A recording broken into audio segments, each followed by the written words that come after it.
खास रपट में आज बात चुनावी राज्य झारखंड में लागू उस योजना की जिसमें झारखंड मुक्ति मोर्चा और बीजेपी दोनों को संजीवनी नजर आ रही है और जीत का फॉर्मूला भी दिखाई दे रहा है।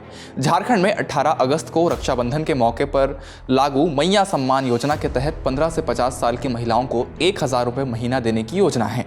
बीजेपी को जब इसके असर का एहसास हुआ तो हर महीने 2100 रुपये देने की गोगो दीदी योजना लागू करने का ऐलान कर दिया। गोगो दीदी इसलिए क्योंकि संताली में माँ को गोगो कहा जाता है। इसके बाद जेएमएम फिर मैदान में आई और दिसंबर से 2500 रुपये हर महीना देने का ऐलान कर दिया, यानी साल के 30,000 रुपये। इसे सिर्फ दो पार्टियों के बीच कुश्ती का नया अखाड़ा भर नहीं मान सकते, क्योंकि एक तरफ बीजेपी ने योजना के लिए फॉर्म भरवाने शुरू कर दिए हैं तो हेमंत सोरेन ने फॉर्म भरवाने वालों के खिलाफ कार्रवाई के दरवाजे खोल दिए हैं। बीजेपी का आरोप है कि मैया सम्मान योजना की राशि लोगों के खाते में नहीं पहुंच रही।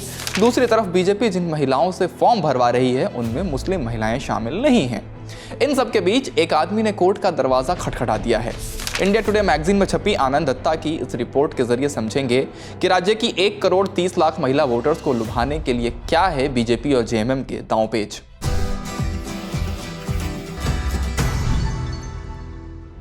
नमस्ते, मेरा नाम धनंजय है और आप देख रहे हैं इंडिया टुडे हिंदी। झारखंड में 51 लाख से ज्यादा महिलाओं के खाते में मैया सम्मान योजना की 2 किस्त दी जा चुकी है और तीसरी किस्त दशहरा के मौके पर 8 अक्टूबर से भेजी जा रही है। किस्त जैसे जैसे छूटी बीजेपी में अंदर खाने बेचैनी भी दिखने लगी। राज्य में विपक्ष में होने के नाते पार्टी ने खामियां गिनाना शुरू किया तो बैकफायर की चिंता भी सताने लगी।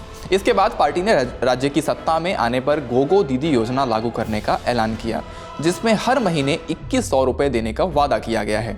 कहा यह भी जा रहा है कि मैया योजना में तकनीकी खामियों की वजह से कई महिलाओं के खाते में पैसे नहीं आ रहे, लेकिन बावजूद इसके इस योजना का राज्य में क्या इतना असर है कि विपक्षी पार्टियां इसके विरोध से बच रही हैं और सत्ता में आने पर इसकी 2 गुनी रकम देने का वादा कर रही हैं। झारखंड विधानसभा का चुनाव मुख्यतः मैया सम्मान योजना बनाम गोगो दीदी योजना पर आकर सिमट गया है। फिलहाल जो दृश्य नज़र आ रहा है उसमें मैया सम्मान योजना के बहाने इंडिया अलायंस महिला वोटरों को एकजुट करने की पूरी कोशिश कर रहा है। उसमें काफ़ी हद तक फिलहाल सफल भी दिख रहा है। वहीं गोगो दीदी योजना के नाम पर बीजेपी महिला वोटरों को अपने पाले में करने की कोशिश कर रही है। अब इसमें मुख्यतः ये देखना होगा कि बीजेपी जो मैया सम्मान गोगो दीदी योजना लेकर आई है वो जेएमएम या इंडिया अलायंस का वो वोटर जिसको मैया सम्मान योजना के नाम पर इंडिया अलायंस एकजुट करने की कोशिश की है वो कितना कन्वर्ट कर पाती है। वहीं ये चीज़ इंडिया अलायंस के साथ भी चुनौती है। मुझे इस बात में शंका नज़र आ रही है कि जो वो महिला वोटर जो बीजेपी की परंपरागत तौर पर वोटर रही है और अगर वो मैया सम्मान योजना का लाभ ले भी रही हैं वो कितना कन्वर्ट करा पाएगी इंडिया अलायंस अपने पक्ष में, इसमें मुझे थोड़ा संदेह नज़र आ रहा है। बीजेपी की तरफ से झारखंड में चुनाव प्रभारी असम के सीएम हिमंत बिस्वा शर्मा और केंद्रीय कृषि मंत्री शिवराज सिंह चौहान हैं। मध्य प्रदेश का चुनाव जीतने में शिवराज की लाडली बहना योजना का बड़ा रोल माना गया था, इसीलिए यहां भी इस फॉर्मूले पर भरोसा जताने की कोशिश है। यहां तक कि बीजेपी महिलाओं से फॉर्म भरवाने की शुरुआत कर चुकी है। प्रवक्ता प्रतुल शाहदेव का कहना है कि हमने राज्य भर में कार्यकर्ताओं को 25 लाख फॉर्म भरवाने के लिए भेजा था, वो खत्म हो चुका है। लोग प्रिंट आउट निकालकर फॉर्म भर रहे हैं। हमें इसका जबरदस्त रिस्पॉन्स मिल रहा है। लेकिन दूसरी तरफ बीजेपी भी फॉर्म में आधार और बैंक खाता नंबर नहीं ले रही। लोग इस आशंका में हैं कि पैसे आखिर कहां भेजे जाएंगे। इसके अलावा कहा जा रहा है कि मुस्लिम महिलाओं से ये फॉर्म नहीं भरवाया जा रहा।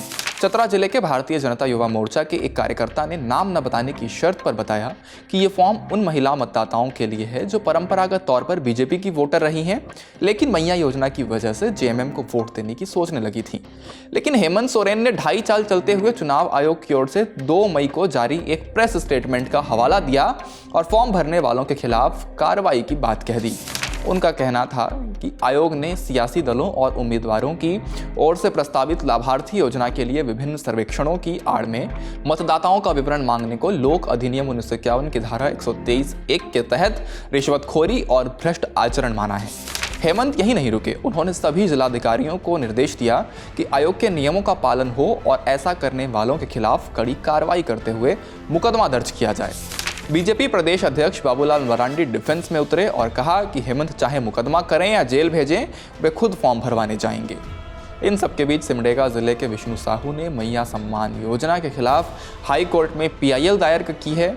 उनके वकील राजीव कुमार ने इंडिया टुडे से बातचीत में कहा, राज्य में 40% हॉस्पिटल और 60% स्कूलों में भवन नहीं है, पर्याप्त डॉक्टर नहीं हैं, कई स्कूल मात्र एक शिक्षक के भरोसे चल रहे हैं। ऐसे में इस तरह की योजनाएं राज्य पर आर्थिक बोझ बन जाती हैं। चाहे मैया दीदी योजना हो या गोगो दीदी योजना, दोनों बंद होनी चाहिए। लेकिन क्या झारखंड में रेवड़ियां सिर्फ इसी योजना तक सीमित हैं? बिल्कुल नहीं।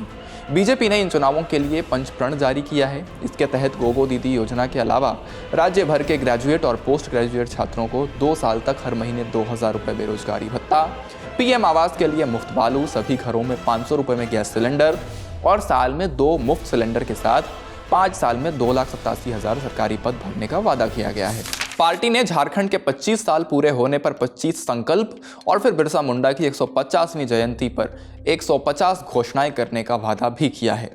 JMM ने पंचप्रण को कॉपी पेस्ट बताया। JMM के विधायक सुदिव्य कुमार सोनू कहते हैं, हमारी सरकार 14 से 18 साल तक की बच्चियों के लिए सावित्रीबाई फुले योजना, 18 से 50 साल तक की महिलाओं के लिए मैया सम्मान योजना और 50 पार के लिए सर्वजन पेंशन योजना चला रही है। कल्याणकारी राज्य की अवधारणा को हम पूरी तरह सच कर रहे हैं।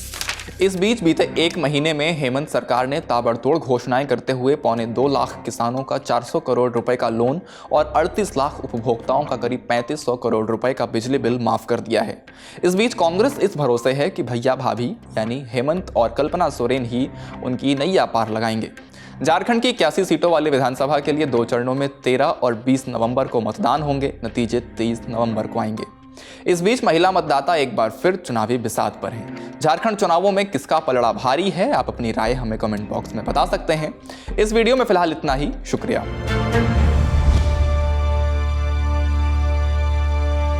इसी तरह की तसल्ली से भरी हुई एक्सक्लूसिव रिपोर्ट्स देखने के लिए सब्सक्राइब करें इंडिया टुडे हिंदी का YouTube चैनल और बेल आइकन जरूर प्रेस करें ताकि वीडियो अपलोड होते ही आपको खबर हो जाए।